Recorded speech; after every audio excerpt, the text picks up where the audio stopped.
When you read that First Timothy chapter 6, verse 12, the man called Apostle Paul challenge Timothy and say, boy, you gotta fight a good fight of faith.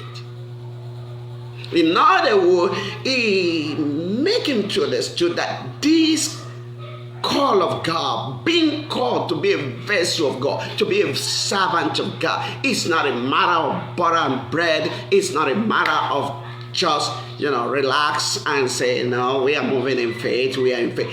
It's a call to be a fighter.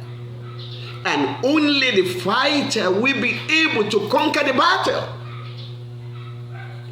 So therefore, you and I, we need to understand that Christianity, to be called a Christian, is to be enlisted among the soldiers of God.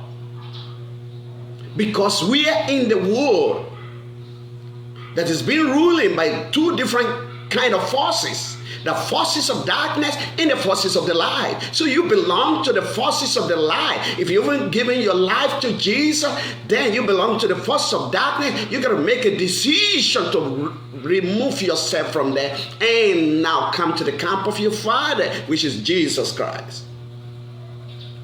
And for you to do that, you need to be conscious of what kind of the world you are living. You need to understand that you're going to stand to fight against the other kingdom.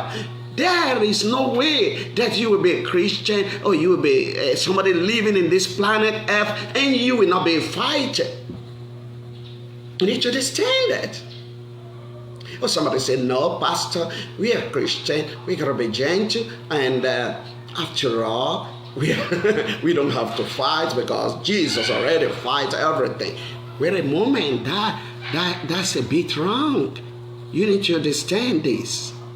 Even God Almighty, when he called Moses and the Israelites and sending them on their journey, most of the time God usually make a declaration to them and say, come on, this social country, that king, that land, I have given it to you to possess it.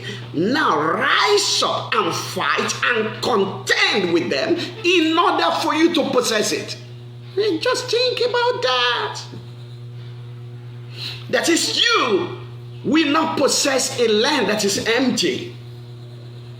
God is aware that he want to give them a land. He gave them a land that belonged to certain people before. Not just ordinary people. Belonged to the giant. Belonged to the people that look huge than them. And he said, that is the land I have given to your father, Isaac, Abraham, and Jacob. You're going to possess it. And you're not going to possess it by just a word, simple word of your mouth. You're not going to possess it by just relaxing and sleeping. You're not going to process it by just smiling, going there. No, you're going to be a soldier. You're going to be a warrior. You're going to decide to conquer the battle, to fight with them.